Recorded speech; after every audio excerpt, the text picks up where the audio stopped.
आइए जानते हैं आज की कुछ अंतर्राष्ट्रीय खबरों को। पहले एक नजर आज की हेडलाइंस पर। G7 शिखर सम्मेलन, प्रधानमंत्री मोदी ने किया एक धरती एक स्वास्थ्य का आह्वान। अनुच्छेद 370 पर बोलकर घिरे दिग्विजय सिंह, बीजेपी ने INA जांच के लिए गृह मंत्री अमित शाह को लिखा पत्र।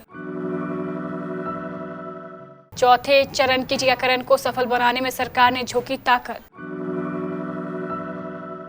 कोरोना वैक्सीन के बाद पति पत्नी बने चुंबक, छूते ही चिपक रहे सिक्के। चीन के चमगादड़ों में अब मिले कोरोना वायरस के 24 नए स्वरूप। महामारी के वक्त भी चीन चला रहा है चतुर चाल। अगले 2 दिनों में उत्तर भारत पर छाएगा मॉनसून। लीजा हेटन की प्रेगनेंसी पर सोशल मीडिया यूजर्स ने किया कमेंट। कोविड से आई बाबा को खोकर टूट चुके हैं यूट्यूबर भुवन वाम। और फ्रेंच ओपन 2021 बारबोरा बनी चैंपियन, पहली बार जीता ग्रैंड स्लैम। प्रधानमंत्री नरेंद्र मोदी ने शनिवार को G7 शिखर सम्मेलन के एक सत्र को डिजिटल तरीके से संबोधित करते हुए कोरोना वायरस महामारी से प्रभावी तौर पर निपटने के लिए एक धरती एक स्वास्थ्य दृष्टिकोण को अपनाने का आह्वान किया। उन्होंने कोविड-19 रोधी टीकों के लिए पेटेंट छोड़ने को लेकर G7 के देशों के समर्थन का भी आग्रह किया है। एक आधिकारिक विज्ञप्ति के मुताबिक भविष्य की महामारी को रोकने के लिए वैश्विक एकजुटता, नेतृत्व और तालमेल का आह्वान करते हुए मोदी ने चुनौती से निपटने के लिए लोकतांत्रिक और पारदर्शी समाज की विशेष जिम्मेदारियों पर जोर दिया। मध्य प्रदेश भाजपा ने शनिवार को कांग्रेस के वरिष्ठ नेता दिग्विजय सिंह की जम्मू कश्मीर में अनुच्छेद 370 को रद्द करने पर उनकी टिप्पणी के लिए जमकर आलोचना की।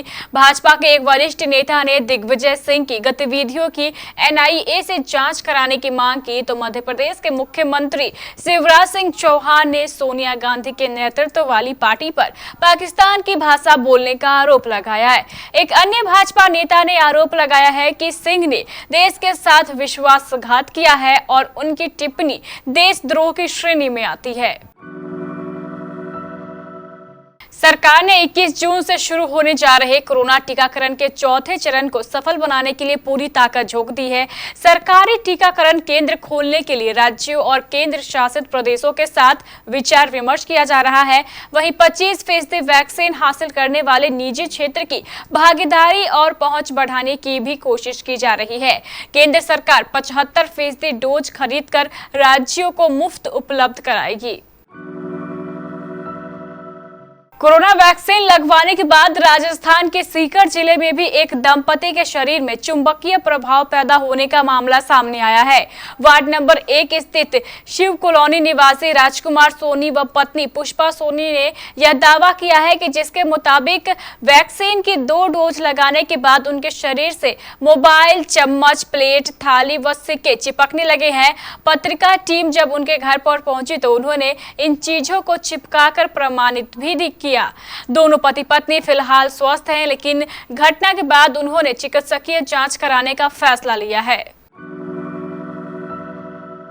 दुनिया भर में कोविड-19 का उद्यन चीन से होने की छिड़ी बहस के बीच अब एक और नई आफत सामने आ गई है। चीनी शोधकर्ताओं को दक्षिण पश्चिम चीन के चमगादड़ों में कोरोना वायरस के 24 नए जीनोम मिले हैं। इनमें से 4 मौजूदा कोविड-19 महामारी के लिए जिम्मेदार SARS-CoV-2 वायरस के जैसे ही हैं और लगभग इतने ही खतरनाक हो सकते हैं। जनरल सेल में प्रकाशित इस शोध में शेंडोंग विश्वविद्यालय के चीनी शोधकर्ताओं ने बताया है कि उन्हें मिले 24 नए कोरोना वायरस जीनोम से साफ है कि चमगादड़ों में कई तरह के कोरोना वायरस है और ये अलग अलग तरह से लोगों में फैलते हैं। चीन कोरोना महामारी के वक्त भी भारत के पड़ोस में अपने पांव पसारने की कोशिश कर रहा था। वह कोविड मदद के बहाने नेपाल, बांग्लादेश, श्रीलंका आदि देशों में अपना प्रभाव बढ़ाना चाहता था। पूर्व विदेश सचिव शशांक का कहना है कि चीन महामारी के वक्त भी अपनी घेराबंदी की रणनीति पर काम कर रहा था। वह अमेरिका को पीछे छोड़ना चाहता है। दूसरी तरफ अपने बड़े लोकतांत्रिक भारत के पड़ोस में अपनी गतिविधियों को इस लिहाज से बढ़ाना चाहता है जिससे उसका असर बढ़े और भारत की स्थिति कमजोर हो। मध्य भारत तक पहुंच चुका मॉनसून देश के उत्तरी इलाकों की ओर तेजी से बढ़ रहा है। इसके अगले 2 दिनों में पूरी उत्तरी भारत में छाने की संभावना है। मौसम विभाग के अनुसार उत्तर भारत में मॉनसून इस बार 15 दिन पहले पहुंच रहा है। मुंबई में दक्षिण पश्चिम मॉनसून की दस्तक के बाद से ही लगातार बारिश का सिलसिला जारी है। मौसम विज्ञान विभाग IMD ने महाराष्ट्र के रत्नागिरी और रायगढ़ जिले में 13 जून के लिए भारी बारिश का रेड अलर्ट जारी किया है। IMD ने कहा है कि मुंबई और पड़ोसी ठाणे में कुछ जगह शनिवार को भी भारी बारिश हो सकती है। बॉलीवुड अभिनेत्री और मॉडल लीजा हेडन इन दिनों अपनी प्रेगनेंसी के आखिरी फेज को एंजॉय कर रही हैं। लीजा तीसरी बार मां बनने जा रही है। अपनी प्रेगनेंसी के पलों को लीजा काफी अच्छे से एंजॉय कर रही है। लीजा अपने बेबी बम को प्लांट करते हुए कई तस्वीरें शेयर करती रहती है, लेकिन हाल ही में एक सोशल मीडिया यूजर्स ने उन्हें ट्रोल करने की कोशिश की। हालांकि लीजा ने भी मुंहतोड़ जवाब देकर यूजर्स की बोलती बंद कर दी। दरअसल लीजा हेडन अपने बेबी बम को प्लांट करते हुए कुछ तस्वीरें सोशल मीडिया पर शेयर करती रहती है। हाल ही में उन्होंने अपने आधिकारिक इंस्टाग्राम अकाउंट के जरिए फोटो शेयर की थी। इस फोटो पर एक यूजर्स ने कमेंट करते हुए लिखा, ऐसा लगता है कि आप हमेशा ही प्रेग्नेंट रहती हो, क्या आपको प्रेग्नेंट रहने से प्यार है? यूजर्स के इस कमेंट को लीजा ने भी नजरअंदाज नहीं किया और उसे मुंहतोड़ जवाब दिया।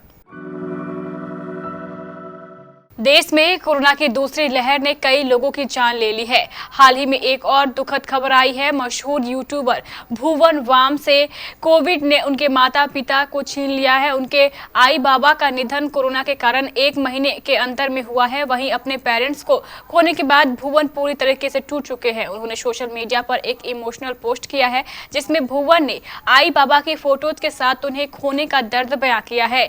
इस पोस्ट पर कई फैंस उन्हें हिम्मत बनाए रखने के लिए कहते दिखाई दे रहे हैं। भुवन ने अपने इंस्टाग्राम अकाउंट पर माता पिता के साथ बिताए हंसते खेलते लम्हों को याद करते हुए कुछ तस्वीरें शेयर की है। इन तस्वीरों से ही जाहिर है कि वो अपने आई बाबा से कितने क्लोज थे। इन तस्वीरों में भुवन के भाई भी नजर आ रहे हैं। वहीं इन तस्वीरों के साथ भुवन ने कैप्शन में जो बातें कही है उसे पढ़कर हर कोई भावुक हो रहा है।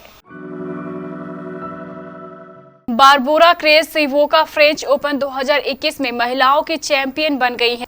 पहली बार ग्रैंड स्लैम फाइनल खेल रही बारबोरा क्रेजोविका ने फाइनल में अनास्तासिया पाउलुचेकोवा को 6-1, 2-6, 6-4 से हराया। क्रेजोविका ग्रैंड स्लैम टूर्नामेंट में 5 बार डबल्स का खिताब जीत चुकी हैं। उन्होंने 2018 में फ्रेंच ओपन और विंबलडन डबल्स का खिताब जीता था, तो वहीं 2019 में ऑस्ट्रेलिया ओपन मिक्स्ड डबल अपने नाम किया था।